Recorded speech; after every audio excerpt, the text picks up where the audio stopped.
ಇವತ್ತು ಶಿಕ್ಷಣದ ಒಂದು ವ್ಯವಸ್ಥೆ ಎಲ್ಲಿಗೆ ಬಂದು ನಿಂತಿದೆ ಅಂತ. ಇವತ್ತೇನು ಟೀಚರ್ಸ್ ಗಳ ಒಂದು ನೇಮಕಾತಿ ಆಗಬೇಕಾಗಿತ್ತು, ಆ ಟೀಚರ್ಸ್ ಗಳ ನೇಮಕಾತಿ ಎಲ್ಲೂ ಕೂಡ ಇಲ್ಲಿವರೆಗೂ ಆಗಿಲ್ಲ.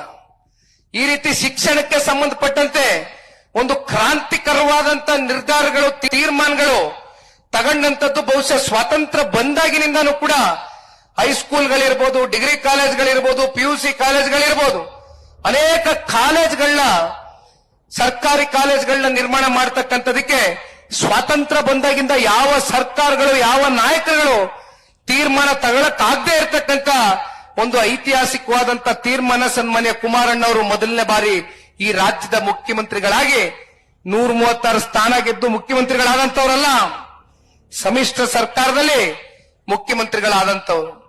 ಬಹುಶಃ ಅವರು ಕೊಟ್ಟಂತ ಆ ಕಾರ್ಯಕ್ರಮಗಳು, ಜನಪರವಾದಂತ ಚಿಂತನೆಗಳು, ಪ್ರತಿನಿತ್ಯ ನಾಡಿನ ಬಡವರ ಬಗ್ಗೆ, ರೈತರ ಬಗ್ಗೆ, ಹೆಣ್ಣು ಮಕ್ಕಳ ಬಗ್ಗೆ, ಯುವಕರ ಬಗ್ಗೆ ಅವ್ರಿಗೆ ಇವತ್ತಿಗೂ ಇರ್ತಕ್ಕಂಥ ಕಾಳಜಿ ಎಲ್ಲೋ ಒಂದ್ ಕಡೆ ಎಲ್ಲೋದ್ರೂ ಕೂಡ ಇವತ್ತು ಸನ್ಮಾನ್ಯ ಕುಮಾರಣ್ಣ ಅವರ ಆಡಳಿತವನ್ನ ಜನ ಪ್ರತಿ ಹಳ್ಳಿಯಲ್ಲೂ ಕೂಡ ನೆನೆಸ್ಕೊಳ್ತಾ ಇದ್ದಾರೆ.